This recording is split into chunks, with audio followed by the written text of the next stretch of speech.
Jai Hind Bachas. Once again, I am here with the solution of few more problems. Today in our session, we will discuss about some more important topics, and the topics are as follows. First, we will discuss about deformities. Second, the types of deformities. Then we will discuss about disability and types of disabilities. Then third, we will discuss about doping or drug abuse. Okay, now let's start with the session. Before we start with the session, I would like to share one more thing with you. Like yesterday when I explained you about ABC of CPR. Okay, so A stands for airway. Once again I am doing the revision work with you all. B stands for artificial breathing, and C stands for compression, or you can say for circulation. Okay, for circulation. See, yesterday when I explained you about the compression, it is done just after the artificial breathing. Stick, like as soon as the artificial breathing is given, first we will check the impulse. First we will check the impulse of the individual, that whether it is coming or not. Then we will compress the heart or near the heart, so that circulation can take place. Okay, so that circulation can takes place properly.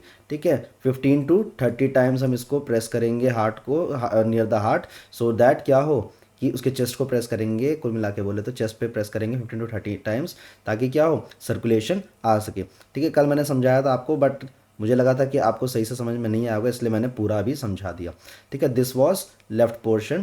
तो I hope you understand now that why we apply compression. ठीक है, तो you can write compression और the circulation. Then, but if you are writing about the compression, then explain about the circulation also.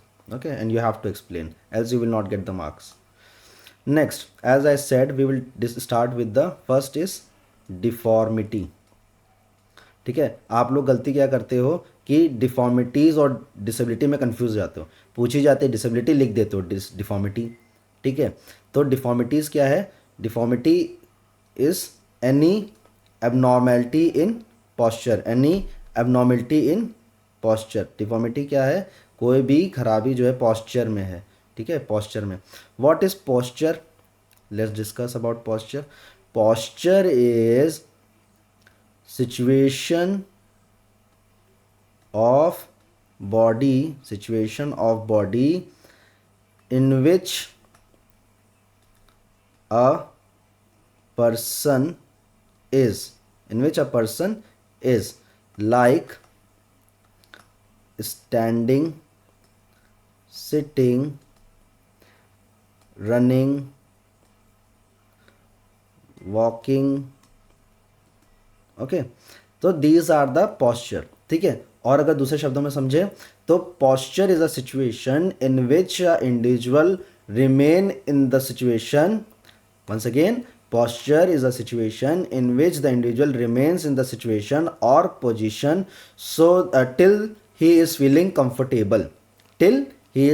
comfortable. For example, अभी मान लीजिए आप लोग के एग्जाम्स चल रहे हैं, आप बुक लेकर के बैठे हो, पढ़ रहे हो बैठ करके, बैठे बैठे थक गए, बॉडी टायर्ड हो गई, आप लेट गए तो लेटे लेटे फिर क्या हुआ कि पैर दीवार पे लगा दिए, बॉडी बेड पे ही पड़ी हुई है. ठीक, फिर पता चला आप आधे बेड पे हो, आधे नीचे लटके हुए हो. तो ये क्या है? ये पॉस्चर, जो आप अपनी सिचुएशन को, बॉडी की सिचुएशन को चेंज कर रहे हो, यही पॉस्चर है. ठीक है, posture is a situation in which individual holds his body, her body, till he और शी इज़ फीलिंग कंफर्टेबल. जब तक उसको कंफर्टेबल लग रहा है कि हाँ ठीक है मैं अभी होल्ड कर सकता हूँ, कर सकती हूँ बॉडी को, तब तक वो बैठा है. ठीक है, रनिंग, जब तक आपको लग रहा है कि रनिंग कर रहे हैं, जब आपको लग रहा है कि अब नहीं हो पा रहा है, तो फिर आप क्या हो गए? आप स्टॉप हो गए. स्टॉप हो गए तो यानी उसमें क्या हो गया कि रनिंग से आप वॉकिंग पे आ गए, तो ये पोजीशन चेंज की ना आपने, यही सिचुएशन चेंज की ना बॉडी की, यही क्या है, पॉस्चर है। ठीक है। अब जब किसी भी बॉडी के पॉस्चर में कोई खराबी आती है, चाहे वो सिटिंग हो, चाहे वो स्टैंडिंग हो, चाहे रनिंग हो, वॉकिंग हो, तो वो क्या कहलाता है, डिफॉर्मिटी कहलाती है। खराबी मतलब डिफॉर्मिटी। ठीक है। Next, now the types of deformity, types of deformities, types of deformities. ठीक है। Now we can divide it into two parts. First deformity is related to spinal or spine, in which comes first is round shoulder, second is kyphosis, then is scoliosis, then is lordosis। ठीक है, ये क्या है, ये आपकी spinal deformity है। फिर आता है आपका लेग, यानी लेग में क्या क्या डिफॉर्मिटी होती है। ठीक है। लेग में पहला आ जाएगा आपका नॉक नी, देन आ जाएगा आपका बो लेग्स, देन आ जाएगा आपका फ्लैट फुट। ठीक है, ये क्या है, ये आपकी लेग से संबंधित डिफॉर्मिटीज़ हैं। ठीक है, आइए जानते हैं ये होती क्या है। जैसे कि पहला है, हमने बोला राउंड शोल्डर। ठीक, अभी देखिए ये क्या है बच्चास, ये क्या है, ये एक नॉर्मल कर्वेचर है स्पाइन का। ये क्या है, ये एक नॉर्मल कर्वेचर है, नॉर्मल कर्वेचर। ठीक है बच्चास, नॉर्मल कर्वेचर, कर्वेचर। ठीक है, जैसे यहाँ पे मान लीजिए ये हो गया आपका सर्वाइकल, यहाँ तक हो गया आपका थोरासिक, फिर यहाँ तक हो गया लंबर। ठीक है, सर्वाइकल, थोरासिक एंड लंबर। ठीक, जब राउंड शोल्डर की बात करते हैं, किसकी बात करते हैं, राउंड शोल्डर की, तो स्पाइन में डिफॉर्मिटी सिर्फ शोल्डर में आती है। ठीक है, किस में आती है, शोल्डर में आती है। ठीक है, जैसे कि ये देखिए यहाँ पे थोड़ा सा कर्व ज़्यादा है, यहाँ पे कर्व थोड़ा सा ज़्यादा है। ठीक है, तो यहाँ पे सिर्फ कहाँ पे डिफॉर्मिटी आई, सर्वाइकल रीजन पे जो स्पाइन थी उसमें डिफॉर्मिटी आ गई। जैसे कि अभी हम बैठे हैं सीधे, कंधे हमारे झुक गए, तो ये क्या हो गया, डिफॉर्मिटी हो गई। क्या हो गया, डिफॉर्मिटी, क्योंकि कंधे आगे की तरफ झुक गए हैं। ठीक है, तो राउंड शोल्डर में क्या होता है, जो आपका सर्वाइकल रीजन होता है वो इस तरीके से हम्प जैसा बन जाता है। ठीक है, जिसकी वजह से क्या होता है, इन्वर्ट हो जाता है, जिसकी वजह से क्या होता है, शोल्डर्स आगे की तरफ झुक जाते हैं, बाकी स्पाइन रिमेन रहती है सेम। ठीक है, और यहीं पे आप समझ लीजिए साथ में ही क्या बच्चा, कायफोसिस। ठीक है, कायफोसिस, कायफोसिस और राउंड शोल्डर में डिफरेंस क्या है, यहाँ पे देखिए सर्वाइकल से एबनॉर्मल कर्वेचर आया, वहीं आप जब कायफोसिस में आते हैं तो कायफोसिस में आपका जो है एबनॉर्मल कर्वेचर जो होगा वो कहाँ से होगा, थोरासिक रीजन से। ठीक है, कहाँ से होगा, थोरासिक रीजन से होगा बेटा। ये देखिए कहाँ से आया, थोरासिक रीजन से, कहाँ से आया, थोरासिक। ठीक है, अब देखिए क्योंकि थोरासिक रीजन से एबनॉर्मल कर्वेचर आया है और कहाँ तक गया, सर्वाइकल तक गया है।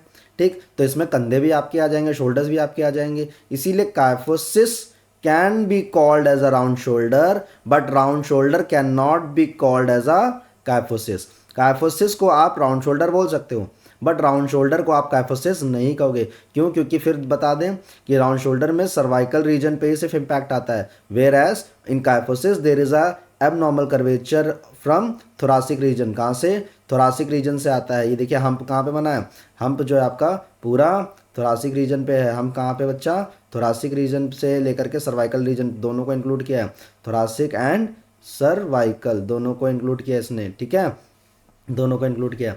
ठीक है, तो ये क्या है, कायफोसिस और राउंड शोल्डर। अब आपको इसको सही कैसे करना है, बैकवर्ड बेंडिंग एक्सरसाइजेस आपकी बुक में दिए होंगे, आप पढ़ लीजिएगा। ठीक है, हमने आपको गाइडलाइंस दी कि बैकवर्ड, क्योंकि ऑलरेडी फॉरवर्ड बेंड है ना, जो कि ये तो बैकवर्ड करेंगे तो क्या होगा, बैकवर्ड करने से ये तो धीरे धीरे करके सही हो जाएगा। नेक्स्ट आता है आपका, आपका आता है लॉर्डोसिस। ठीक है, हमने अभी दिखाया था कि एबनॉर्मल नॉर्मल कर्वेचर दिखाया था। क्या दिखाया था बेटा? ये नॉर्मल कर्वेचर है। क्या है? ये नॉर्मल कर्वेचर। ठीक है, और इसमें क्या होता है, अब यहाँ पे होता है, ये देखिए, ये मान लीजिए ये इस तरीके से आएगा, ये नॉर्मल। ठीक है,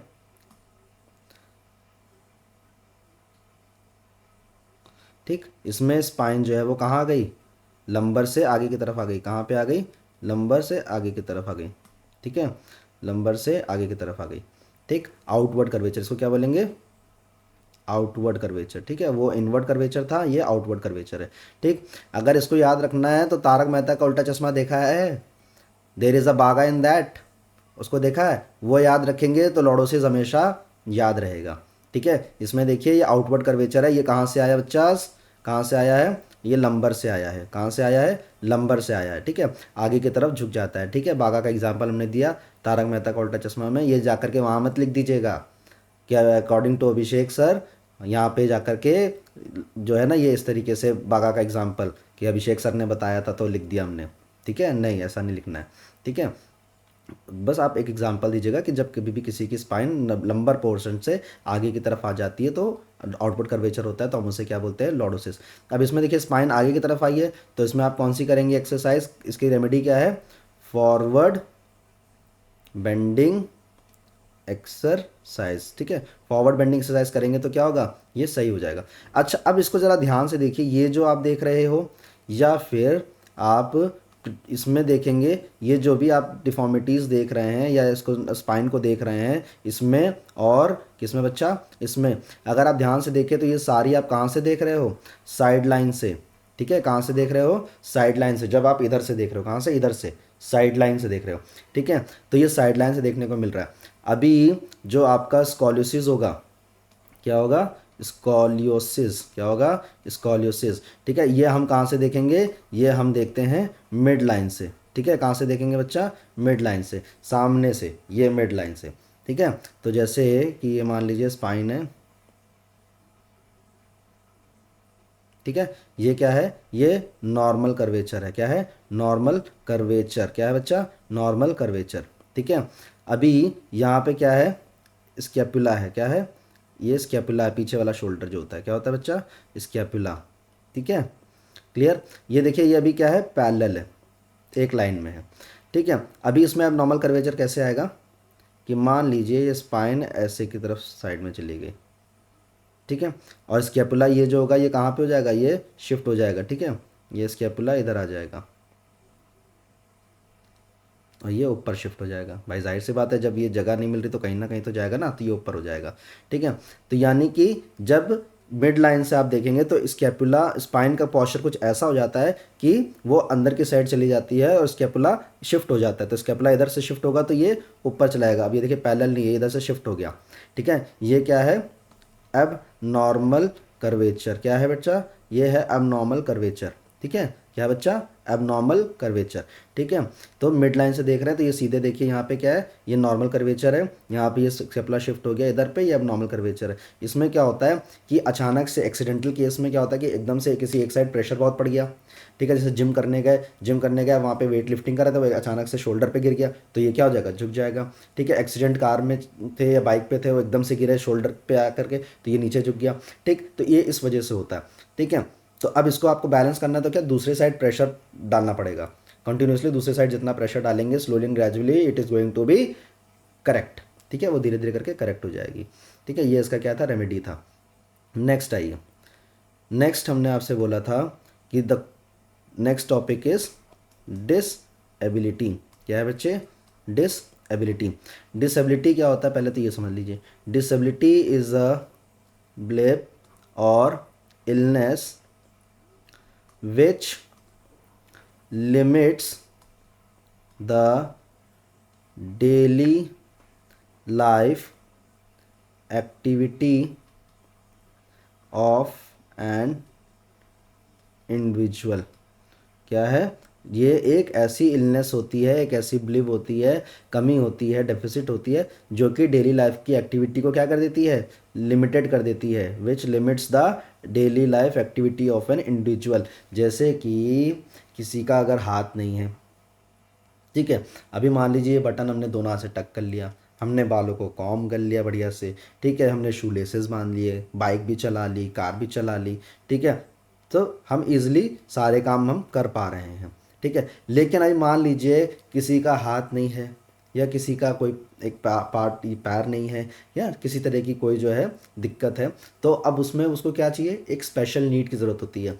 इसीलिए इन लोगों को डिसेबल्ड नहीं कहते हैं, हम डिफरेंटली एबल्ड बोलते हैं। क्या बोलते हैं, डिफरेंटली एबल्ड, क्योंकि वो भी भाई उनके पास भी नॉलेज है, स्पीच है, कॉन्फिडेंस है, करेज है, सब कुछ है, आपके पास भी सब कुछ है, ठीक है। आप खाना कैसे खा रहे हो, चम्मच से पकड़ के ऐसे हाथ से खा रहे हो, ठीक, और आप खुद भी खाना निकाल ले रहे हो, रोटी तोड़ ले रहे हो, दाल में खा ले रहे हो। बट वॉट अबाउट देम, उनको क्या है, बस एक स्पेशल नीड की ज़रूरत है। उनको रोटी तोड़ करके आप उसमें दे दीजिए, अगर मान लीजिए किसी के हाथ नहीं है, रोटी आपने तोड़ करके दे दी, कटोरी में चम्मच डाल के दे दिया, तो what they will do, how they are going to eat, they will hold the chammach or spoon with the feet or toes, and then they will just eat it, they will eat it. You are writing, you are holding the pen with the hand and fingers of flanges, these finger flanges, okay, they are going to hold the pencil and pen from the foot flanges, ठीक है। आप hand के flanges को पकड़े, flanges से पकड़े हैं, वो फूट के फ्लेंजेस से पकड़ेंगे, इतना सा डिफरेंस है। Rest, you are also studying, they are also studying, you are also gaining knowledge, they are also gaining knowledge, तो they are differently able but not disabled. But क्योंकि कुछ चीज़ों में उनको क्या है, एक कुछ ना कुछ एक्स्ट्रा हेल्प की ज़रूरत होती है, डेली लाइफ एक्टिविटी लिमिटेड हो जाती है, इसलिए वहाँ पे यूजुअली एक आम तौर पे लेमैन लैंग्वेज में हम क्या बोलते हैं, उसको डिसेबिलिटी बोलते हैं। क्या बोलते हैं, डिसेबिलिटी, ठीक है। Now next is types of disability, types of disability, क्या बच्चा, टाइप्स ऑफ डिसेबिलिटी, ठीक है। जैसे पहला अगर हम बात करें तो आ जाएगा फिजिकल और मोबिलिटी और लोकोमोटर इम्पेयरमेंट। क्या आएगा बच्चा, लोकोमोटर इम्पेयरमेंट, आप डिसेबिलिटी भी लिख सकते हैं, ठीक है। फिजिकल और मोबिलिटी, फिजिकल और मोबिलिटी और लोकोमोटर इम्पेयरमेंट, ठीक है। ये क्या होता है कि इसमें तीन चीज़ें होती हैं, ठीक है। पहला होता है अपर लिम्ब, दूसरा होता है लोअर लिम्ब, तीसरा होता है मैनुअल डेक्सटेरिटी, मैनुअल डेक्सटेरिटी, ठीक है। जैसे कि अपर लिम्ब में मान लीजिए किसी का एक हाथ आधा है, एक हाथ पूरा नहीं है, किसी के दोनों हाथ पूरे नहीं है, किसी का एक हाथ पूरा है, एक हाथ पूरा नहीं है, किसी का ये पोर्शन नहीं है दोनों हाथों में, किसी में एक हाथ में नहीं है, किसी में एक हाथ में, तो कुछ ना कुछ क्या है, कमी है। तो अपर लिम्ब में इस तरीके से जब दिक्कत आती है, जब नहीं होता है बॉडी पार्ट, तो उसको हम क्या बोलते हैं, अपर लिम्ब की फिजिकल इम्पेयरमेंट। लोअर लिम्ब में मान लीजिए किसी का एक पैर पूरा है, एक पैर पूरा नहीं है, ठीक है, एक पैर आधा है, एक पैर पूरा है, दोनों पैर आधे हैं, दोनों पैर पूरे नहीं हैं, तो ये लोअर लिम्ब की बात होगी। मैनुअल डेक्सटेरिटी, मैनुअल डेक्सटेरिटी होता है body organs can't work properly. आप लोगों में से कितने लोगों ने देखी है तारे ज़मीन पर, बहुतों ने देखी होगी। तारे ज़मीन पर जो मूवी है उसमें दरशील सफारी को जो प्रॉब्लम दिखाई गई है, दैट इज़ अ डिसलेक्सिया, ठीक है। डिसलेक्सिया में ये जो आपकी मैनुअल डेक्सटेरिटी है वो देखने को मिलती है, ठीक है। It means when the hands are not capable of performing the task in a coordinated manner, और when your body can not perform task in a coordinated manner, जैसे कि body organs can't work properly, ठीक है, जब body works properly काम नहीं करते हैं, ठीक है।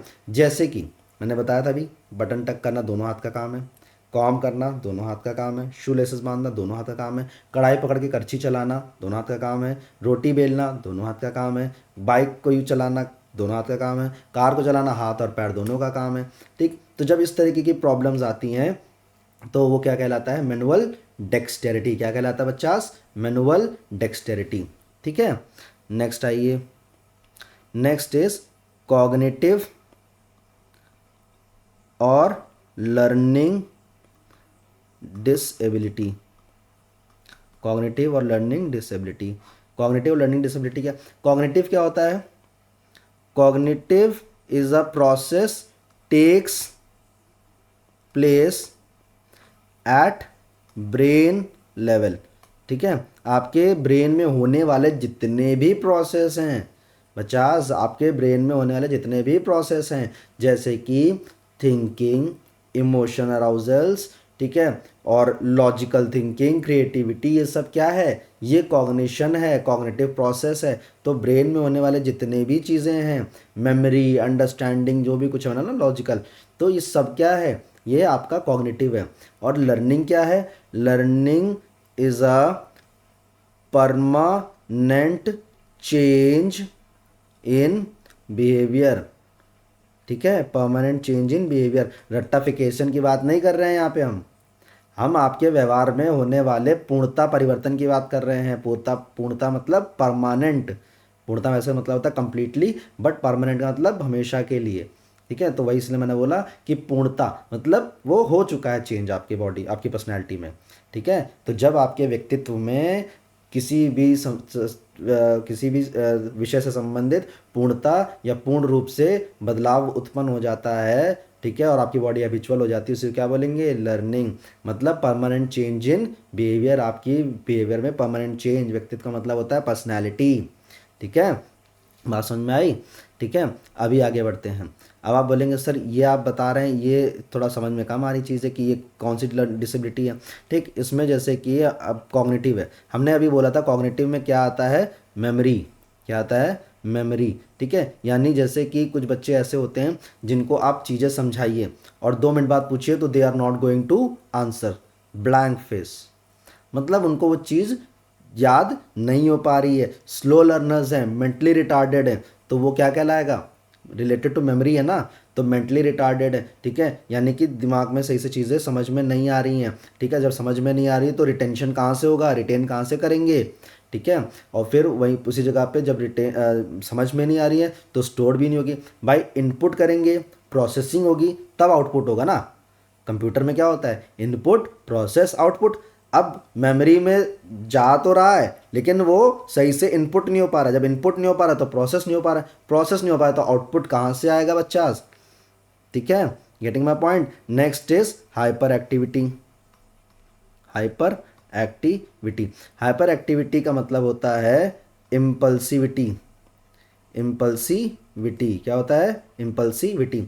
अब जैसे आप लोग का एग्जांपल दें, आप लोग अभी 12th में हो, कहोगे कि बस अब मान लीजिए अभी घर पे कोई नहीं है, ठीक है, या मान लीजिए आपकी छुट्टी है, ठीक है, पापा अपना काम कर रहे हैं घर में, मम्मी अपना जो है घर का काम कर रही हैं, ठीक है, आप कमरे में बैठे हुए हो, कोई वर्क नहीं है, मम्मी पापा खेलने भी नहीं आने दे रहे बाहर, ठीक है, आप बैठे हुए हो, तो अब आपकी बॉडी में जो एनर्जी है वो कहीं ना कहीं तो रेगुलेट होगी।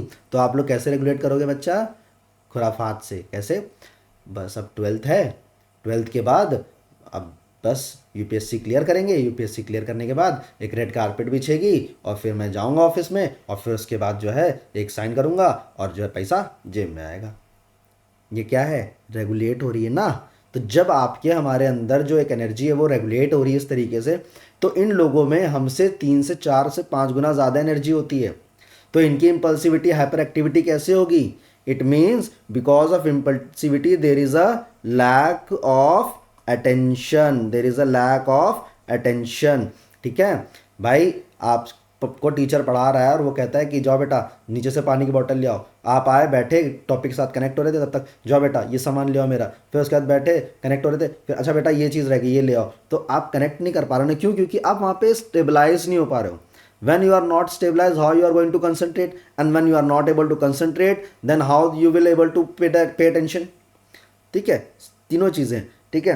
तो ये क्या हाइपर एक्टिविटी, इम्पल्सिविटी है, ठीक है। फिर आता है डिसलेक्सिया, क्या आता है, डिसलेक्सिया, ठीक है। डिसलेक्सिया मैंने अभी बताया, हमेशा याद रखिएगा dyslexia is a disability, not a disorder, it is not a disorder, it is a disability, ठीक है। डिसलेक्सिया में फिर आ जाइए तारे ज़मीन पर, उसमें क्या होता है, वो पूछता है ना आमिर खान कि उसके बड़े भाई से कि क्या जब तुम बॉल को फेंकते हो तो वो बॉल को कैच कर पाता है, बोलता है नहीं, वो साइज को, स्पीड को, डिस्टेंस को वो कैलकुलेट ही नहीं कर पाता है। जब वो कैलकुलेट नहीं कर पा रहा तो how he is going to anticipate and how is going to catch the ball, this is the thing only ना। फिर उसके बाद सेकेंड थिंग, चीज़ें उसको समझ में नहीं आती हैं। अगर आपने ध्यान दिया हो तो उसमें क्या होता है, page number this, chapter number this, line number this, वो समझ में नहीं आती, मतलब lack of understanding, lack of understanding. ठीक है, ये क्या है, ये डिसलेक्सिया के ही सिम्टम्स हैं। ठीक है, उसके अलावा आपको हमने बताया मेमोरी, हमने बताया हाइपर एक्टिविटी, हमने बताया डिसलेक्सिया। ठीक है, ये तीनों किस में आ जाएंगे, कॉग्निटिव एंड लर्निंग में आ जाएंगे। ठीक है, गेटिंग माई पॉइंट। अच्छा, एक और एग्जांपल दें कि अंडरस्टैंडिंग का, जैसे कि अगर मूवी में याद हो तो ANIMAL एनिमल, ANMAL एनिमल। ठीक है, AINMAL एनिमल, ये क्या है, एक ही स्पेलिंग, एक ही चीज़ की तीन स्पेलिंग हो गई ना। फिर TOP टॉप हो गया, POT पॉट हो गया। ठीक है, CUT कट हो गया, TUC टुक हो गया। तो ये क्या है, ये थोड़ी सी प्रॉब्लम इनके साथ रहती है अंडरस्टैंडिंग की, चीज़ों को समझने की। ठीक है, this is the cognitive and learning disability. Next आइए, next is intellectual disability. Intellectual disability, ठीक है, देखिए नॉलेज मीन्स, नॉलेज मीन्स ज्ञान, एंड इंटेलेक्चुअल मीन्स या इंटेलिजेंस मीन्स व्हाट, बुद्धि। आपकी बुद्धि कितनी है, वो क्या होता है, इंटेलिजेंस होता है। ठीक है, मान लीजिए, अब आपको फिर एक मूवी याद दिलाता हूँ, डेंजरस खिलाड़ी देखिए अल्लू अर्जुन की। उसमें जब वो मूवी में बोलता है इंस्पेक्टर कि इतने टेंशन में तुम्हें कैसे याद था कि तुम्हारी बहन वहाँ व्हाइट हाउस में है, लाइट हाउस में है, तो वो क्या बोलता है कि उसने खुद ही तो बताया था बिट्टू ने। कहता है कैसे, कहता है कि जब आज शहर की पहली लाइट जलेगी शाम की तो तुम्हारी बहन मार दी जाएगी। तो उसको याद आता है कि लाइट हाउस, तो कहता है ऐसे तुम इतने टेंशन में दिमाग कैसे चला लेते हो। तो वो क्या बोलता है कि मैथ्स में आया हुआ क्वेश्चन तो हर कोई सॉल्व कर लेता है, बट रियल लाइफ में आया हुआ सिचुएशन सॉल्व करना, वही क्या है, इंटेलिजेंस है। क्या है, इंटेलिजेंस। तो आप अपने इंटेलिजेंस का कितना यूज़ करते हो, कितना नहीं कर पाते हो, वही आपका इंटेलिजेंस है। ठीक है, तो उसी से संबंधित इंटेलेक्चुअल डिसेबिलिटी है, जिसमें पहला आता है ऑटिज्म स्पेक्ट्रम डिसऑर्डर। ठीक है, ऑटिज्म को पहले समझिए। ऑटिज्म एक ऐसी डिसऑर्डर है, एक ऐसा डिसऑर्डर है ऑटिज्म, जिसमें कि पर्सन की कैरेक्टरिस्टिक्स क्या क्या होंगी। पहला होगा इंट्रोवर्ट, क्या होगा, इंट्रोवर्ट। दूसरा वो क्या होगा, स्पीच प्रॉब्लम। ठीक है, स्पीच प्रॉब्लम मतलब वो बोलने में थोड़ा सा, उसकी जो लैंग्वेज होगी ना वो थोड़ी हैफर्ड होगी। ठीक है, फिर बॉडी स्टिफनेस। ठीक है, बॉडी में स्टिफनेस होगा। ठीक है, जैसे कि मान लीजिए, पहली चीज़ तो इन लोगों के साथ ना रैपो स्टैब्लिश कर पाना is a very difficult task, but अगर आपने मान लीजिए कर लिया तो you are the most reliable person for them. तो फॉर एग्जांपल मेरे साथ कोई ऐसा सब्जेक्ट है जो कि इंटेलेक्ट ऑटिज्म से डील कर रहा है। ठीक है, सब्जेक्ट डिसऑर्डर में सब्जेक्ट बोलते हैं, क्लाइंट बोलते हैं, उसमें पेशेंट नहीं बोलते हैं। ठीक है, पेशेंट नहीं टर्म यूज़ करते। तो अब जैसे कि वो मान लीजिए मेरे से बात कर रहा है, मेरी रैपो स्टैब्लिश हो गई, और आप में से कोई मेरे साथ खड़ा और आपने बोला तो उसको एक पल के लिए लगा कि अच्छा ये मेरी आवाज़ थी, लेकिन पीछे टर्न हुआ तो देखा कि कोई और था, तो वो तुरंत क्या हो जाएगा, वो तुरंत इंट्रोवर्ट हो जाएगा। ठीक है, फिर उसके बाद स्पीच प्रॉब्लम मतलब रिपीटिशन ऑफ सेंटेंसेस, जैसे कि बोलेंगे और आप कैसे हैं, आपने बोला हम ठीक है, आप कैसे हैं, वो बोलेंगे हम बढ़िया हैं। फिर 2 मिनट होगा, फिर वो पूछेंगे और आप कैसे हैं, फिर वो बोले, आप बताएंगे हाँ हम ठीक है, आप कैसे हैं, हम भी बढ़िया हैं। फिर 2 से 3 मिनट बाद फिर वो पूछेगा, मतलब वो स्पीच प्रॉब्लम रहती है, मतलब वहाँ पे मेमोरी भी प्रॉब्लम है और स्पीच भी प्रॉब्लम है। ठीक है, वो भी जो ये बोलेंगे सेंटेंस वो बहुत ही ट्रम्बलिंग वॉइस में होगा। ठीक है, ट्रम्बलिंग, कांपती हुई वॉइस में, जैसे आप कैसे हैं और सब बढ़िया, इस तरीके से दे विल से। देन आता है बॉडी स्टिफनेस। आप और हम जब स्टेयर केस चढ़ते हैं तो बहुत स्लोली स्लोली चढ़ते हैं। ठीक है, sometimes we use to drag the feet. ठीक है, but usually we climb the staircase in a very proper manner. But वो जब चढ़ेंगे तो tap tap tap tap tap tap tap tap tap tap ऐसे चढ़ेंगे। ठीक है, तो ये मैंने कुछ आपको कैरेक्टरिस्टिक्स और कुछ सिम्टम्स बताए किसके, ऑटिज्म के। अब स्पेक्ट्रम क्या होता है, स्प्लिट ऑफ लाइट, पढ़ा होगा ना फिजिक्स में, छोटे बाकी सब नहीं पढ़ा होगा कि जब एक वाइट लाइट जाती है प्रिज्म के आर पार तो क्या होता है, स्पेक्ट्रम बनता है। ठीक है, डिफरेंट कलर्स में वो खिल जाती है। ठीक है, तो स्पेक्ट्रम वही है कि ऑटिज्म के साथ में, लाइक ऑटिज्म इज देयर, तो ऑटिज्म के साथ में कई और डिसऑर्डर जैसे कि ADHD, ठीक है, attention deficit hyperactivity disorder आ गया। ठीक है, या ASD, ठीक है, यानी ये ऑटिज्म स्पेक्ट्रम, सॉरी ये नहीं, इसके जगह पे हम ले लेते हैं दूसरा, लाइक ODD का फुल फॉर्म होता है ऑपोजिशनल डेफिएंट डिसऑर्डर, ठीक है। उसके साथ आप ले लीजिए आप ले सकते हैं SPD पावर रेंजर की बात नहीं कर रहा हूँ, सेंसरी प्रोसेसिंग डिसऑर्डर की बात कर रहा हूँ। फिर उसके बाद आ गया आपका सीजोफ्रेनिया, ठीक है, सीजोफ्रेनिया, ठीक है। तो जब ऑटिज्म के साथ साथ कई और डिसऑर्डर्स साथ में चलेंगे तो हम उसे क्या बोलेंगे, ऑटिज्म स्पेक्ट्रम डिसऑर्डर। क्या बोलेंगे बच्चा, ऑटिज्म स्पेक्ट्रम डिसऑर्डर। फिर इसमें आता है डाउन सिंड्रोम। क्या आता है, डाउन सिंड्रोम। अभी हम लोग क्या पढ़ रहे हैं, अभी हम लोग इंटेलेक्चुअल डिसेबिलिटी पढ़ रहे हैं, डाउन सिंड्रोम, ठीक है, डाउन सिंड्रोम, ठीक है। डाउन सिंड्रोम में, ठीक है, it is due to genetic mutation, ठीक है, genetic mutation, flat facial features, short neck, bulgy tongue, poor muscle tone and adult mental IQ level remains 8 to 9 years, ठीक है। मतलब वो कितना ही बड़ा हो जाएगा, उसका IQ लेवल इंटेलिजेंट क्वेश्चन कितना रहेगा, 8 to 9 ईयर्स का रहेगा, ठीक है। उसके बाद जेनेटिक म्यूटेशन मतलब जीन्स के थ्रू, ठीक है। देन आता है फ्लैट फेशियल, मतलब एकदम फ्लैट, मतलब हंसी और खुशी का कोई ठिकाना नहीं रहेगा। क्यों, क्योंकि उसके IQ में प्रॉब्लम है ना। तो अगर आप उससे बोलेंगे कि आप कभी हंसते नहीं, हम हंसते तो हैं, हंस के दिखाइए, हाँ हाँ हाँ हाँ, क्या है, फ्लैट है ना, जस्ट लाइक अ पंपकिन, कि कोई एक्सप्रेशन सही से नहीं है, ठीक है। बल्गी टंग, पुअर मसल टोन ना, ये क्या है, ये डाउन सिंड्रोम है। देन आता है fragile x syndrome, fragile x syndrome, ठीक है। It is inherited and genetical cause, ठीक है। इसको ऐसे समझिए कि मान लीजिए एक्स और वाई, ठीक है, क्रोमोसोम्स पढ़े हैं आप लोगों ने, एक्स और वाई, ठीक है। अब जो भी आएगा यहाँ से, ठीक है, ठीक है, जो भी कुछ आएगा यहाँ से बच्चे के पास, ठीक है।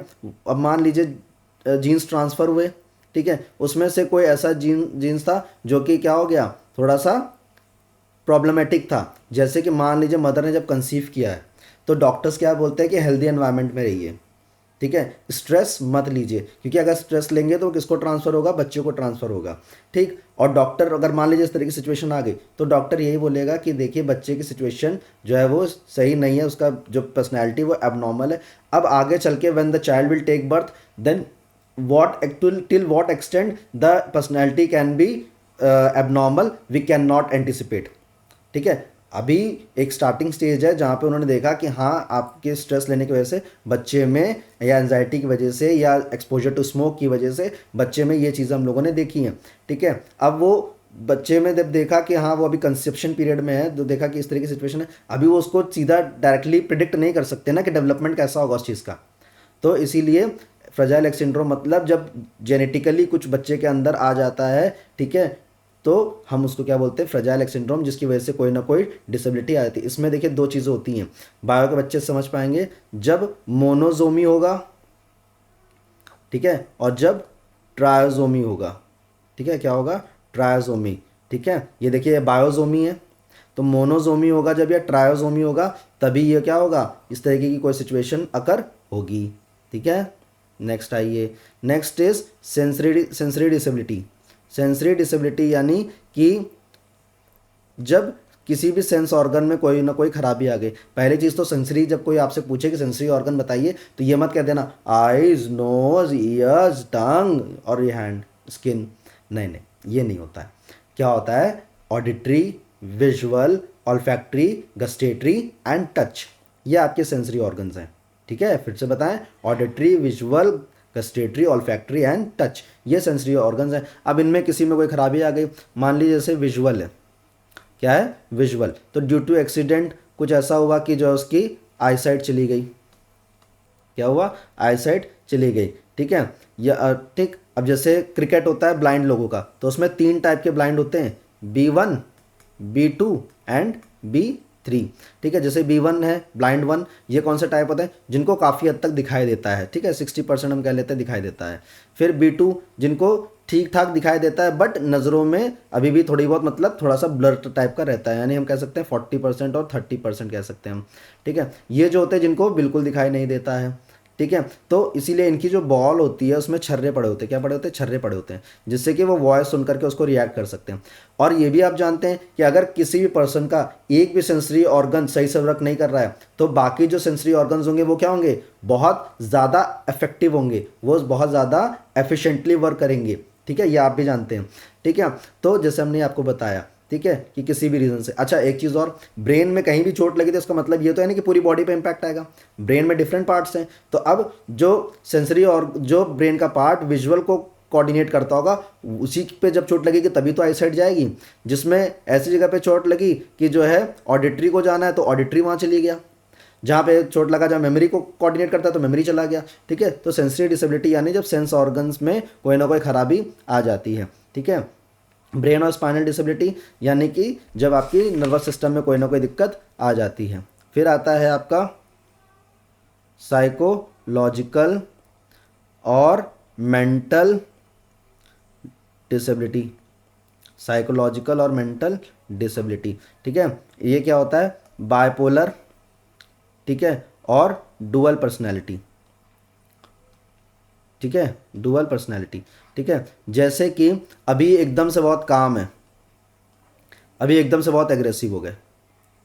ठीक है, आप बोलेंगे कि सर ये रियल भाई बहन है, अभी तो इतना प्यार से थे दोनों लोग, और अभी जो है वो भाई बहन को ऐसे बोल दे रहा है, बहन भाई को ऐसे बोल दे रही है। सर ये रियल मदर और सन है, रियल मदर और डॉटर है, रियल फादर और सन है, अभी तो एकदम काम से थे, अभी दोनों एक दूसरे को जो इतना एब्यूजिव लैंग्वेज गंदा गंदा यूज़ कर रहे हैं।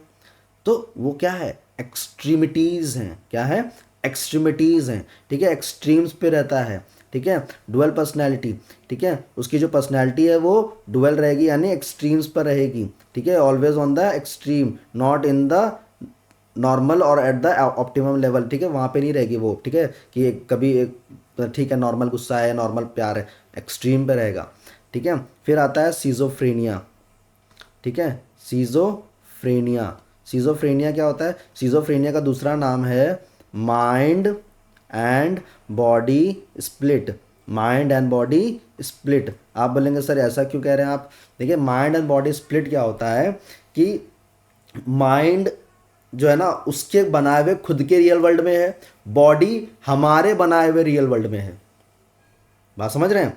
ठीक है, जैसे कि आप लोगों ने रोड पे चलते हुए देखा होगा लोगों को आपस में बड़बड़ाते हैं, actually they are not talking to themselves, they are talking to the one who is most reliable person in their own world which they have created। Lage Raho Munna Bhai देखिए, उसमें जो संजय दत्त को प्रॉब्लम होती है that is a hallucination. Hallucination क्या होता है बच्चा, a false perception. False perception, it can be both. ठीक है, ये दोनों हो सकता है। कौन सा दोनों हो सकता है, means it can B auditory और विजुअल, बोथ। ठीक है, ये ऑडिटरी और विजुअल दोनों हो सकता है। जैसे अगर आप देखें लगेरो मुन्ना भाई में संजय दत्त बापू से बात करता है कि गांधी जी जिंदा है, नहीं जिंदा है, लेकिन उसको दिखते हैं और वो बात भी करता है, मतलब सुनाई भी दे रहा है और दिखाई भी दे रहा है, दोनों है, ऑडिटरी और विजुअल दोनों है। ठीक है, तो सीजोफ्रेनिया को अब समझ में आया क्यों बोलते हैं माइंड एंड बॉडी स्प्लिट, क्योंकि माइंड उनके बनाए हुए रियल वर्ल्ड में चल रहा है और बॉडी हमारे बनाए हुए रियल वर्ल्ड में चल रही है। इसको जितना आप सोशलाइज रखेंगे पर्सन को, उतनी जल्दी वो इससे कोप अप कर पाएगा, जितना वो अलोन रहेगा उतना ही वो अपनी बनाई हुई रियल वर्ल्ड में रहेगा। ठीक है, तो हेलुसिनेशन होता है, फॉल्स परसेप्शन होता है जिसका मतलब, ठीक है, और माइंड अपनी बनाई हुई रियल वर्ल्ड में है और बॉडी हमारे बनाए हुए रियल वर्ल्ड में है। ठीक है, फिर आता है डिप्रेशन। क्या आता है बच्चा, डिप्रेशन, इसी में आता है डिप्रेशन। डिप्रेशन को समझना है तो ऐसे समझिए, डिप्रेशन सबसे पहले क्या होता है, एंजाइटी। एंजाइटी से फिर बनता है स्ट्रेस, फिर बनता है डिप्रेशन। ठीक है, एंजाइटी मतलब चिंता। क्या होता है एंजाइटी मतलब चिंता। ठीक है, एंजाइटी का मतलब होता है चिंता। ठीक है, ठीक है, और इसका मतलब होता है तनाव। ठीक है, शब्द में देखिए कितना डिफरेंस है, एंजाइटी हल्का है, चिंता हल्का है, स्ट्रेस भारीपन है, डिप्रेशन भारीपन है, तनाव ठीक है। तो ये क्या है, ये एक उसका विकराल रूप है, ठीक है, एक्सट्रीम लेवल है, ठीक है। तो डिप्रेशन में भी एक्सट्रीमिटीज़ पे रहता है, या तो पर्सन बिल्कुल नहीं खाएगा, या तो पर्सन बहुत खाएगा, या तो पर्सन बिल्कुल नहीं सोएगा, इंसोमेनिया हो जाएगा, या तो पर्सन बहुत सोएगा, ठीक है। फिर आता है वेरिड एंजाइटी, ठीक है। वेरिड एंजाइटी में क्या होता है कि जो एक एंजाइटी है ना, वो डिफरेंट डिफरेंट चीज़ों से रिलेटेड है, वो पर्सन से रिलेटेड भी हो सकती है, वो किसी नॉन लिविंग थिंग से भी हो सकती है, ठीक है। तो इसमें फिर जब एंजाइटी बढ़ने लगती है तो एंजाइटी डिसऑर्डर भी हो सकता है पर्सन को, ठीक है, पर्टिकुलर चीज़ से, ठीक है। फिर उसके बाद आता है आपका ब्लड डिसेबिलिटी। क्या आता है, ब्लड डिसेबिलिटी। ब्लड डिसेबिलिटी क्या होता है बच्चा, जैसे कि लिखा है हेमोफिलिया। हेमोफिलिया क्या होता है, no normal clotting of blood from the wound, मतलब खून में जो है वो जैसे चोट लगी तो ब्लड निकलेगा, तो ब्लड क्लॉट नहीं हो रहा है, वो बहता जा रहा है, ठीक है। बात समझ में आई, ब्लड क्लॉट नहीं हो रहा है, प्लेटलेट सही से वर्क नहीं कर रही है, ब्लड क्लॉट नहीं हो रहा है वहाँ पे, वो बहता जा रहा है, ठीक है। फिर आता है थैलेसीमिया। ये क्या होता है, एब्सेंस और less amount of haemoglobin content of blood, ठीक है। जैसे कि अगर हम बॉर्डर लाइन की बात करें तो कितना होता है, 13 से लेकर के 18 तक इतना होना चाहिए, अब हम थोड़ा और पीछे कर देते हैं, 12 से लेकर 18 तक होना चाहिए, लेकिन अब मान लीजिए किसी में 11 है, तो वो क्या हो गया, वो बॉर्डर लाइन हो गया ना, कम है ना, और जब यही लॉन्ग टर्म तक परसिस्ट करता है तो इट मीन्स थैलेसीमिया, मतलब उसमें हीमोग्लोबिन कंसिस्टेंटली क्या रहता है, कम रहता है, क्या रहता है, हीमोग्लोबिन लेस रहता है, लेस हीमोग्लोबिन, ठीक है, हीमोग्लोबिन क्या रहता है, कम रहता है। फिर आता है sickle cell disease. Sickle cell disease क्या है, सिकल सेल डिजीज, ठीक है, लेस अमाउंट ऑफ आरबीसी, जब बॉडी में आरबीसी लंबे समय तक कम पाए जाते हैं तो हम उसे सिकल सेल डिजीज कहते हैं, ठीक है। एक टाइम पीरियड होता है उसके अकॉर्डिंगली। फिर आपका आता है क्रॉनिक, क्रॉनिक न्यूरोलॉजिकल डिसेबिलिटी, ठीक है, क्रॉनिक न्यूरोलॉजिकल डिसेबिलिटी, ठीक है। क्रॉनिक न्यूरोलॉजिकल डिसेबिलिटी क्या, क्रॉनिक टर्म किसको डिफाइन करता है, ड्यूरेशन को या लॉन्ग ड्यूरेशन को, ठीक है। तो जो इलनेस, जो प्रॉब्लम लंबे समय से चली आ रही है उसको क्या कहेंगे, क्रॉनिक, ठीक है। अब जैसे इसमें आता है पहला स्क्लेरोसिस, इसमें क्या होता है, it is the inflammation of nervous system causing severe body pain in brain and spinal cord, ठीक है, severe body pain in brain and spinal cord, ठीक है। जब लंबे समय से स्पाइनल कॉर्ड में या ब्रेन में दर्द बना रहता है, ठीक है, ब्रेन में यानी दिमाग में, माइंड का मतलब होता है मन, ब्रेन का मतलब होता है दिमाग, तो दिमाग और स्पाइनल कॉर्ड में जब लंबे समय तक पेन बना रहता है तो हम उसे क्या बोलेंगे, स्क्लेरोसिस। फिर आपके लिए नीचे लिखा है वहाँ पे पार्किंसंस, क्या लिखा है, पार्किंसंस। अच्छा, इसका नाम पार्किंसंस क्यों है, पार्किंसन इसलिए है क्योंकि इन्होंने, ये पार्किंसन जी ने दिया था। पार्किंसन डिजीज़ में 3 चीज़ें आपको ध्यान रखनी है, न्यूरोलॉजिकल इलनेस, इसमें क्या क्या होता है, इसमें पहला होता है मेमोरी इलैप्स, फिर होता है स्पीच प्रॉब्लम, फिर होता है बॉडी स्टिफनेस, ठीक है।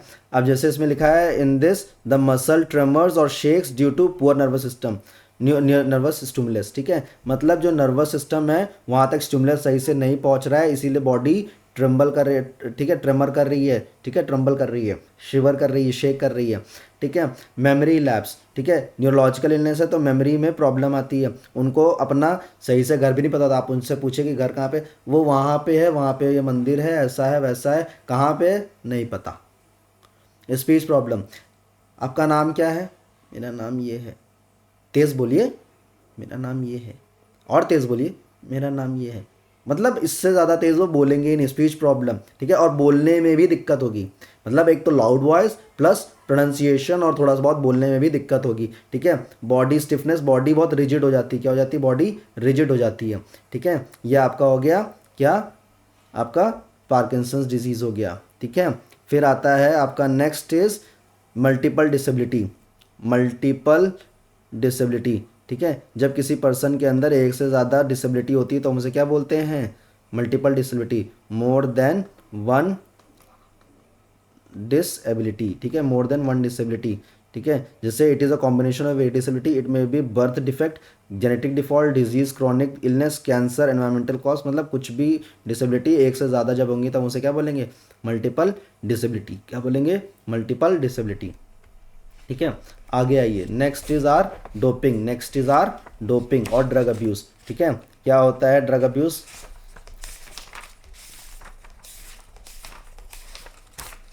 ठीक है, ड्रग अब्यूज का क्या मतलब होता है, आइए जानते हैं।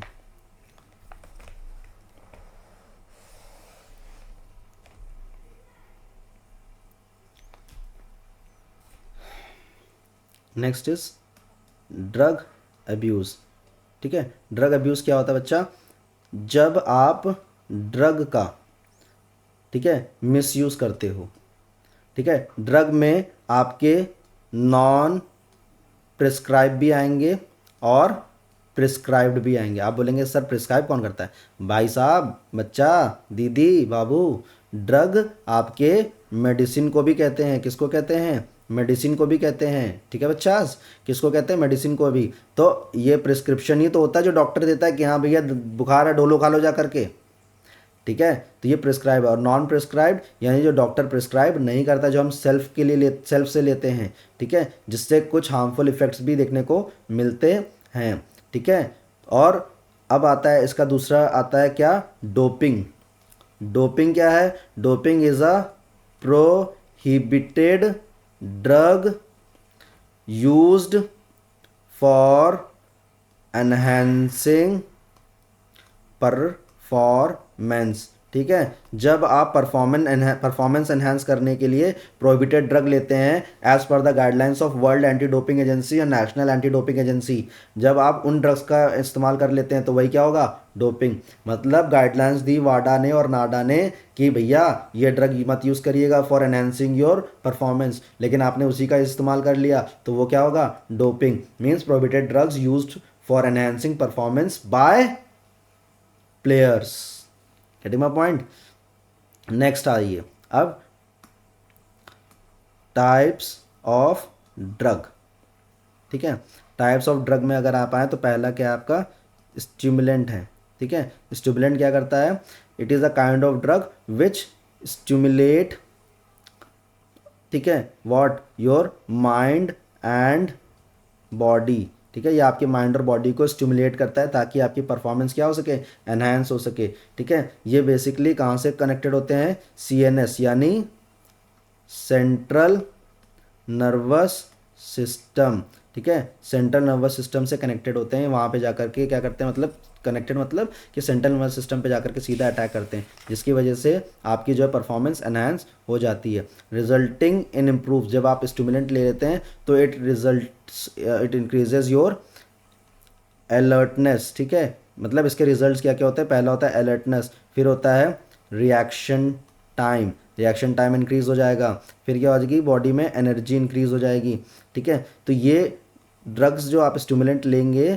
तो उससे आपके अंदर जो भी चेंजेस देखने को मिलेंगे वो ये होंगे, ठीक है। These drug improve work output ability by reducing the feeling of fatigue, ठीक है। ये क्या करता है, ये आपकी बॉडी में जो फैटीग की फीलिंग है, ठीक है, उसको खत्म कर मतलब कम करता है, फैटीग की फीलिंग को कम करेगा, रिड्यूसिंग द फैटीग, ठीक है। Stimulants are the group of those drugs that tends to increase alertness and physical activity, जैसा कि मैंने बताया कि फैटीग को कम कर रहा है और ये यहाँ पे, ठीक है।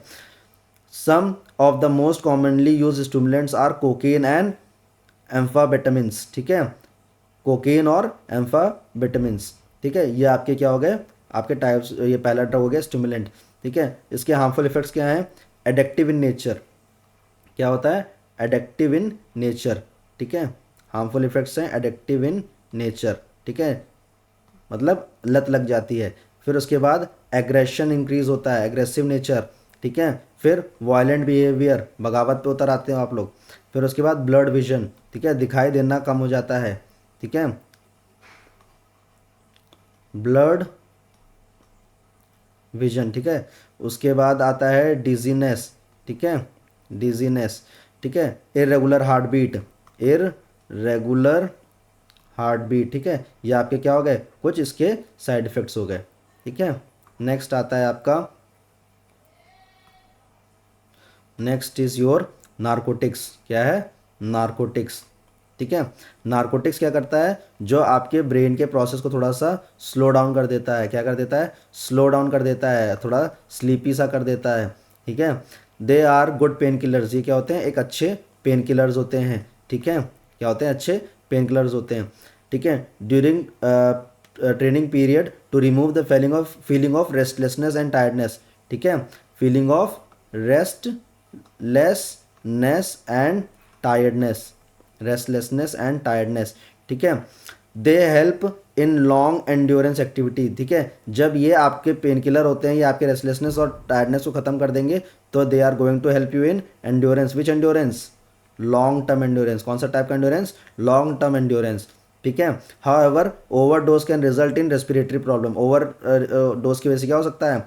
Respiratory problem, respiratory problem. ठीक है, respiratory problem and even death also, and death भी हो सकती है। ठीक है, अब इसके एग्जाम्पल्स क्या हैं बच्चा? इसके एग्जाम्पल्स क्या हैं? जैसे कोकेन। क्या है? Cocaine, heroine. ठीक है, उसके बाद वीड। ठीक है, मैरिजुआना,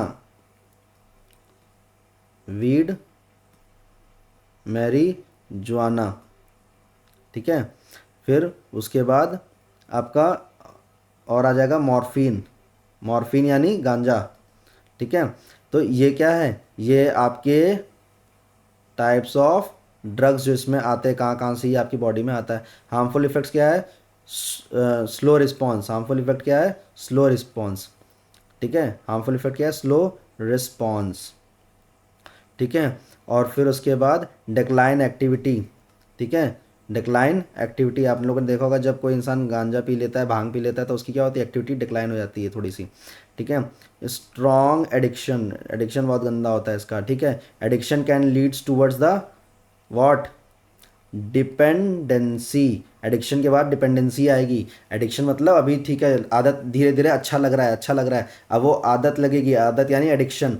ठीक है, फिर उसके बाद डिपेंडेंसी। एडिक्शन डिपेंडेंसी में क्या है कि अभी आदत लगी है उसकी थोड़ी बहुत। ठीक है, कि उसको चाहिए, दिन में एक चाहिए, दो चाहिए, तीन चाहिए, नहीं मिला ठीक है, बट दिन में अगर एक भी मिल गया तो भी उसके लिए क्या है? काफ़ी है।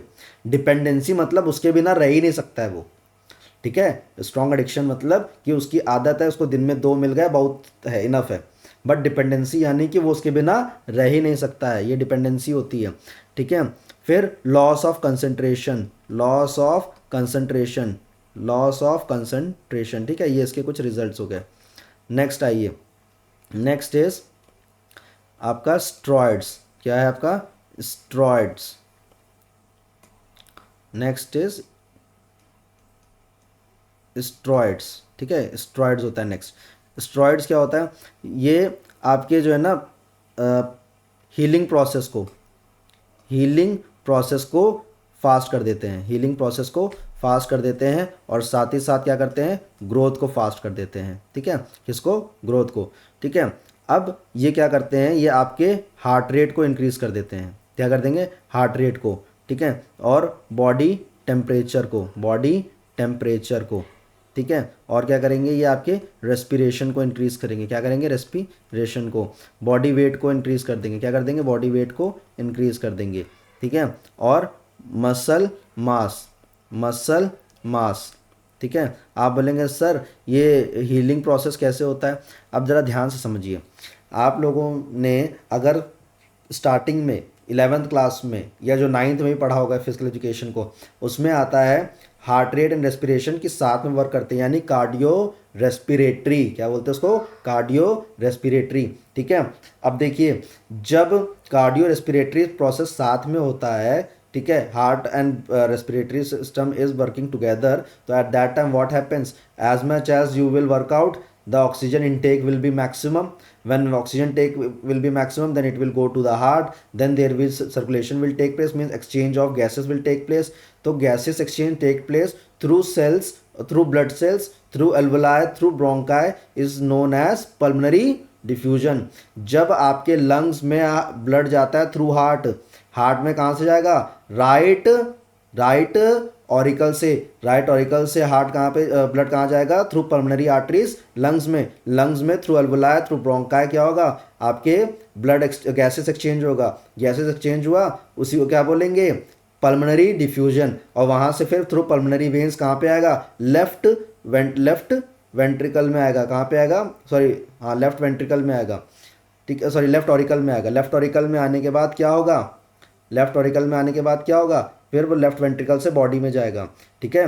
Right auricle, right ventricle, right left auricle, left ventricle, ठीक है। तो राइट वेंट्रिकल से ब्लड गया आपके हार्ट में, और फिर आपके हार्ट में आएगा थ्रू पल्मोनरी वेन्स किसमें, लेफ्ट ऑरिकल में, और फिर लेफ्ट वेंट्रिकल में जाएगा, लेफ्ट वेंट्रिकल से थ्रू अरोटा पूरी बॉडी में जाएगा, ठीक है। ये सर्कुलेशन आप लोगों ने पढ़ा है। तो जब ये सर्कुलेशन अच्छे से होगा, गैसेस एक्सचेंज अच्छे से होगा, ऑक्सीजन सप्लाई अच्छे से होगी, तो हीलिंग प्रोसेस तो ऑटोमेटिकली इंक्रीज हो जाएगी ना, क्योंकि ऑक्सीजनेटेड ब्लड आपकी बॉडी में सर्कुलेट हो रहा है, ठीक है। फिर आता है ग्रोथ, अच्छा इसके हार्मफुल इफेक्ट्स देख लेते हैं, ठीक है, और साथ में कि ये कहाँ से आता है हमारी बॉडी में, किस क्या सोर्सेज हैं, ठीक है। ये इसके हार्मफुल इफेक्ट्स हैं, लीड टू हार्ट अटैक, ठीक है। अब जनरली अगर आप एक्सरसाइज करके इसको अपनी पल्मोनरी डिफ्यूजन को, गैसेस एक्सचेंज को इंक्रीज कर रहे हो, तो क्या होगा कि वो आपकी बॉडी के लिए हेल्दी होगा। लेकिन आप एक्सरसाइज भी कर रहे हो और आप ये एक स्टेरॉइड भी ले रहे हो, ठीक है, तो ये क्या है, ये एक्सर्शन हो गया ना उस चीज़ के लिए। तो एक्सर्शन होगा तो हार्ट अटैक के चांसेस क्या होंगे, ज़्यादा होंगे। फिर क्या होगा, कैंसर हो जाएगा, कहाँ पे, किडनी में, कहाँ पे होगा, किडनी में, ठीक है। फिर उसके बाद लीवर में भी हो सकता है, फिर उसके बाद जॉन्डिस भी हो सकता है, क्या हो सकता है, जॉन्डिस भी हो सकता है, ठीक है। फिर उसके बाद male voice can come, male voice can be like female, and female voice can be like male voice, ठीक है। ये इसके हार्मफुल इफेक्ट्स हैं, ठीक है। फिर और भी हैं, आप अपनी बुक में देखेंगे तो आपको मिल जाएगा, ठीक है। Next is growth hormone. क्या है, ग्रोथ हार्मोन। ग्रोथ हार्मोन में क्या करते हैं कि जैसे आपके जो हार्मोन्स हैं वो कहाँ से सिक्रीट होंगे, ग्लैंड से। कहाँ से सिक्रीट होगा, ग्लैंड से, ठीक है। तो ग्लैंड्स की एफिशिएंसी को बढ़ाने के लिए वो इस तरीके के लेते हैं, डोपिंग करते हैं, जैसे कि ACTH है, ठीक है, या HGH है, ठीक है, यानी ह्यूमन ग्रोथ हार्मोन, ठीक है।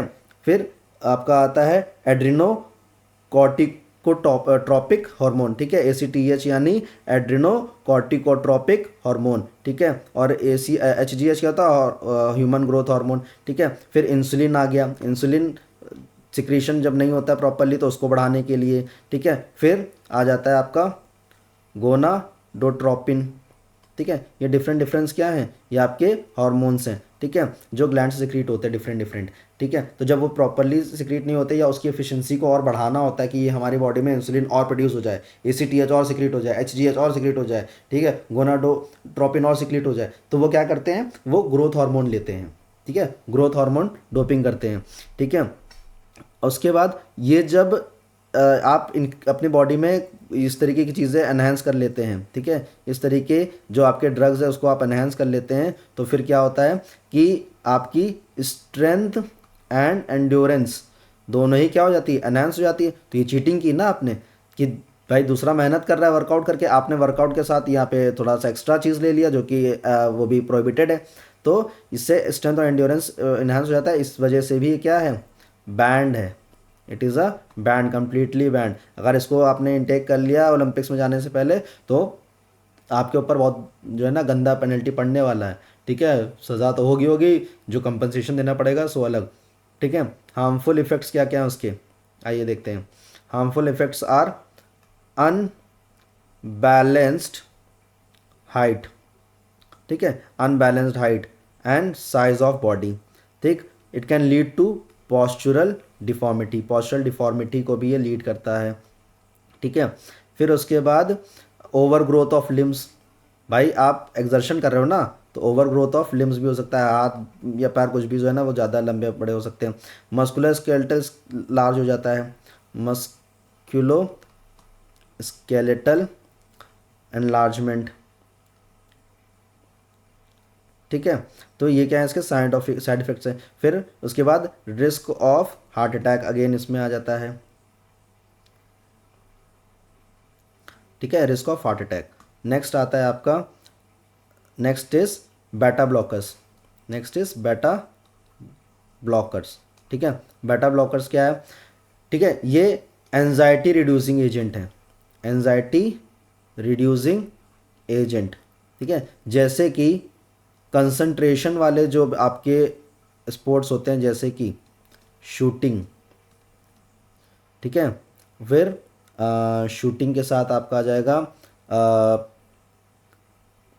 शूटिंग के साथ आपका एरो वाला आ जाएगा। अब शूटिंग में 3 तरह की होती है ना, बो एंड एरो, पिस्टल और गन, बड़ी वाली जो होती है। ठीक है, राइफल जिसको हम लोग बोलते हैं, तो राइफल लिख देता हूँ, राइफल शूटिंग। ठीक है, तो ये 3 तरह की हो गई। फिर उसके बाद आपका और भी डिफरेंट टाइप्स के स्पोर्ट्स ऐसे जिसमें कि कंसंट्रेशन बहुत चाहिए। ठीक है, जैसे कि जिम्नास्ट की ले लिया, जिम्नास्ट में बॉडी को बहुत कंसंट्रेशन चाहिए ताकि बॉडी का मूवमेंट क्या हो, प्रॉपर तरीके से हो सके। ठीक है, तो एंजाइटी रिड्यूसिंग एजेंट होते हैं, तो ये कंसंट्रेशन में हेल्प करते हैं। ठीक है, फोकस करने में हेल्प करते हैं। ठीक है, तो ये इस तरीके की चीज़ें होते हैं। ठीक है, जो कि कंसंट्रेशन को इम्प्रूव करते हैं। ठीक है, और रिस्क फैक्टर को रिड्यूस करते हैं।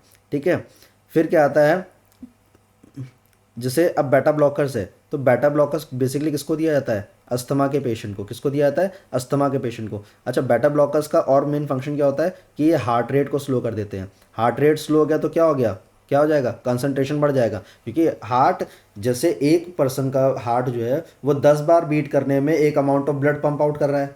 ठीक, उसी सेम दूसरे पर्सन ने जिसने बेटा ब्लॉकर से लिया, उसका 5 बार वो होगा पंप और ब्लड सर्कुलेशन उतना ही रहेगा। तो ये क्या है कि हार्ट रेट को थोड़ा सा स्लो डाउन कर देता है। ठीक है, तो अभी इसमें क्या है कि इसमें risk of heart attack plus life loss बहुत ज़्यादा है। ऑलरेडी आपके हार्ट को कुछ मतलब ये है कि वो स्लो डाउन है, आपने उसको बेटा ब्लॉकर देके और स्लो डाउन कर दिया, तो रिस्क फैक्टर क्या हो गया, बढ़ गया। ठीक है, उसके बाद lower the heart size, reduce the body temperature, body temperature reduce कर देगा। भाई बॉडी टेम्परेचर रिड्यूस करेगा तभी तो आप कंसंट्रेट कर पाओगे। ठीक है, बॉडी टेम्परेचर को रिड्यूस कर देता है। ठीक है, जब आपका बॉडी टेम्परेचर हाई रहेगा तो you will not able to focus ना। मान लीजिए कल आपका एग्जाम है 2 से 5, ठीक है, और गर्मी बहुत हो रही है, आप जहाँ बैठे एग्जामिनेशन सेंटर में वहाँ लाइट चली गई, तो you will not be able to focus on the exam ना, बिकॉज क्योंकि बॉडी टेम्परेचर राइज हो रहा है, हवा नहीं मिल रही है, वेंटिलेशन नहीं है। तो जब कूल डाउन होगी बॉडी तभी तो कंसंट्रेट कर पाओगे ना। तो ये यहाँ पे बोला है। ठीक है, रिड्यूस स्ट्रेस। ठीक है, अब बॉडी टेम्परेचर डाउन कर दिया, हार्ट रेट डाउन कर दिया, तो स्ट्रेस भी क्या हो जाएगा, कम हो जाएगा। ठीक है, फिर उसके बाद रिलैक्स मसल्स। ठीक है, मसल्स को रिलैक्स कर देता है। फिर उसके बाद इसके हार्मफुल साइड इफ़ेक्ट्स क्या हैं? Affects kidney, kidney and liver को बहुत गंदे तरीके से इफेक्ट करता है। ठीक है, cause serious health problems in later age, increases risk of cardiac arrest. ठीक है, कार्डियक अरेस्ट, जैसे कि मैंने आपको बोला था कि ये जो है हार्ट अटैक के चांसेस बहुत ज़्यादा हो जाते हैं। ठीक है, ट्रम्बलिंग। ठीक है, क्या है? ट्रम्बलिंग। ठीक, ये इसके हार्मफुल इफेक्ट्स हैं। नेक्स्ट आइए, नेक्स्ट इज ड्यूरेटिक्स। ड्यूरेटिक्स क्या होता है? ये जैसे जब आप इसको कंज्यूम करेंगे तो क्या होगा, यूरिन का सिक्रीशन जो होगा वो बहुत ज़्यादा होगा। ठीक है, क्या होगा बच्चा? यूरिन का सिक्रीशन ज़्यादा होगा, यूरिन सिक्रीशन ज़्यादा होगा। तो ये इंसान इसलिए कंज्यूम करता है ताकि वो वेट लॉस कर सके। ठीक है, जैसे कि कुछ स्पोर्ट्स ऐसे हैं ना आपके जिसमें कि वेट कैटेगरीज होती हैं, जैसे कि बॉक्सिंग, जूडो, ठीक है, कराटे, ठीक है, टाइकोंडो। ठीक है, फिर उसके बाद रेसलिंग। ये क्या है? ये सब वेट कैटेगरी वाले हैं। तो इसमें वेट कैटेगरी के अकॉर्डिंगली जब आप जाते हैं तो कई बार इंसान क्या करता है कि सोचता है कि मैं हूँ तो 66 केजी का, लेकिन मुझे 1 केजी लॉस कर दूं ताकि मैं 60 से 65 केजी की वेट कैटेगरी में खेल सकूं। तो अब वो क्या करेगा? ड्यूरेटिक्स उसने ले लिया तो यूरिन सिक्रेशन ज़्यादा होगा। जब यूरिन का सिक्रेशन बार बार होगा तो क्या होगा? वेट लॉस होगा। क्या होगा? वेट लॉस होगा। ठीक है, diuretics help athlete by increasing excretion of water from body.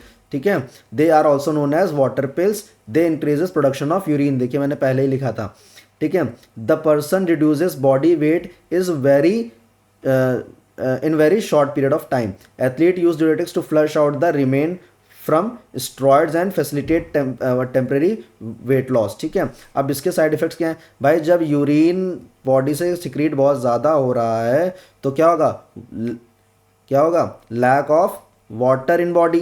Lack of water in body reduces to dehydration. ठीक है, क्या होगा? डिहाइड्रेशन होगा। ठीक है, उसके बाद अब आप वो भी कर रहे हो, वेट लॉस के लिए खाना भी नहीं खा रहे हो और ये भी वाटर भी बॉडी से निकल रहा है, तो यानी कि मैल न्यूट्रिशन। और क्या होगा? मैल न्यूट्रिशन के साथ आपका अंडर न्यूट्रिशन। ठीक है, क्या होगा? Under nutrition. ठीक है, फिर अब जब अंडर न्यूट्रिशन है, मैल न्यूट्रिशन है, ठीक है, वाटर की कमी, डिहाइड्रेशन है, तो क्या होगा? फेंट के चांसेस ज़्यादा होंगे। ठीक है, अनयूजुअल थर्स्ट होगा। ठीक है, किडनी फेलियर होगा। ठीक है, ठीक, बॉडी कोलेस्ट्रॉल इंक्रीज हो जाएगा, इंक्रीजेस कोलेस्ट्रॉल। ठीक है, ये इसके साइड इफेक्ट्स हो गए। ठीक है, देन आता है कैनाबिनॉइड। क्या है? कैनाबिनॉइड। ठीक है, कैनाबिनॉइड क्या होते हैं? ठीक है, ये न्यूरोट्रांसमीटर होते हैं, रिलीज करते हैं। क्या करते हैं? ये न्यूरोट्रांसमीटर रिलीज करते हैं। ठीक है, ठीक, ब्रेन्स में। ठीक है, कहाँ पे? न्यूरोट्रांसमीटर कहाँ पे रिलीज करेंगे? ब्रेन में। कहाँ पे? ब्रेन में। ठीक है, they help in reducing anxiety. Anxiety reducing agent होते हैं ये भी। ठीक है, leading to feeling of relaxation, body को और माइंड को रिलैक्सेशन देते हैं। ठीक है, और उसके बाद डिक्रीजेस पेन सेंसेशन। ठीक है, decreases pain sensation. Pain sensation को डिक्रीज कर देते हैं, पेन सेंसेशन को रिड्यूस कर देते हैं, डिक्रीज कर देते हैं। ठीक है, the most common example of cannabinoid is marijuana. क्या है इसका? क्या है? मैरिजुआना। ठीक है, आप देखिए जो लोग भांग खाते हैं, गांजा वो करते हैं, उनको आप जब इसका इफेक्ट रहेगा, आप उनको मारेंगे, आप उनको पीटेंगे, उनको असर नहीं होगा। ठीक है, सेंसेशन क्या हो जाती है? कम हो जाती है। तो फिर जब सेंसेशन कम हो जाएगी तो उनको फील ही नहीं होगा, जब होश में आएंगे तब कहेंगे अरे दर्द हो रहा है। ठीक है, तो हार्मफुल इफेक्ट्स क्या हैं इसके? Harmful effects is slow response again. ठीक है, उसके बाद decline in activity, decline in activity, then strong addiction, then again strong addiction. ठीक है, एंड वॉमिटिंग। ठीक है, नोजिया। ठीक है, फिर रिकॉग्निशन में प्रॉब्लम होती है। ठीक है, फिर आपका इंसोमेनिया। ठीक है, ये आता है। ठीक, ये हो गया आपका क्या? कैनाबिनॉइड। फिर आता है आपका ब्लड डोपिंग। क्या होता है बच्चा? Blood doping. तो ब्लड डोपिंग में क्या करता है बेसिकली इंसान? ब्लड डोपिंग में आरबीसीज को इंक्रीज करने की कोशिश करता है। किसको? आरबीसीज को। ठीक है, तो ये क्या करता है? आरबीसीज को या तो डोनर से ले लेगा, डोनर से आरबीसी ले लेगा, क्योंकि देखिए हमारे ब्लड में क्या क्या होता है? WBC, RBC, platelets, plasma. ठीक, अब उसको जो चाहिए वो आजकल इतनी मशीन्स आ गई हैं कि आपको अगर आरबीसी चाहिए तो आपको आरबीसी मिल जाएगा, आपको डब्ल्यूबीसी चाहिए तो डब्ल्यूबीसी मिल जाएगा, आपको प्लेटलेट्स चाहिए तो प्लेटलेट्स मिल जाएंगी, प्लाज्मा चाहिए तो प्लाज्मा मिल जाएगा, जो चाहिए वो मिल जाएगा। तो वो डोनर से डायरेक्टली ले लेगा, या तो फिर वो क्या करेगा? जो स्टोर्ड ब्लड है, स्टोर्ड ब्लड, वहाँ से क्या ले लेगा? आरबीसी ले लेगा। ठीक है, आरबीसी ले लेगा। आरबीसी जब ये अपनी बॉडी में इंक्रीज कर लेगा तो क्या बढ़ जाएगा? उसकी एंड्योरेंस बढ़ जाएगी। क्या बढ़ जाएगी बच्चा? उसकी एंड्योरेंस बढ़ जाएगी। क्या बढ़ जाएगी? एंड्योरेंस बढ़ जाएगी। ठीक है, बात समझ में आई? ठीक है,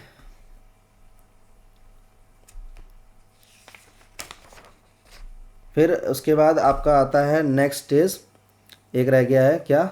जीन डोपिंग। क्या आ गया बच्चा? Gene doping. जीन डोपिंग को ऐसे समझिए आप कि एक एक्स है एक वाई है। ठीक, अब इससे दो चीज़ें बनेंगी, या तो एक्स वाई या तो एक्स एक्स। ठीक है, तो अब मान लीजिए ये जो एक्स है, वाई है, ये इसके पास है वाइट मसल फाइबर और इसके पास है रेड मसल फाइबर। ठीक, या नॉर्मली कहें तो ये फास्ट रनर है और ये स्लो रनर है। ठीक है, अब इसके अंदर आया, मान लीजिए आ गया वाइट मसल फाइबर।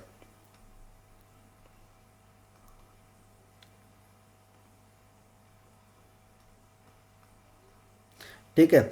बट चाहिए इसको क्या, रेड मसल फाइबर चाहिए, इसको रेड मसल फाइबर। ठीक, तो अब वो क्या करेगा, वो जीन डोपिंग करेगा, with the help of doping of gene वो क्या करेगा, अपने अंदर क्या कर लेगा, वाइट मसल फाइबर से रेड मसल फाइबर कर लेगा। यानी क्या चेंज हो रहा है यहाँ पे पर्सन का, ठीक है, वो सीधा के सीधा जीन्स ही चेंज कर लेगा। तो जीन्स चेंज करने का मतलब क्या हो गया, ये चेंज होना। ठीक है, clear. Now till here we have discussed about the types of disabilities, types of disabilities, ठीक है, and disability and types of disabilities, postural deformities and types of deformities, ठीक है, postural deformity and types of deformities, and then doping, then doping and drug abuse. ठीक है, अब यहाँ तक हमारा ये कंप्लीट हो गया। ठीक है, फिर हम लोग मिलेंगे नेक्स्ट सेशन में। Let's see what I can do good for you. ठीक है, तब तक के लिए जय हिंद।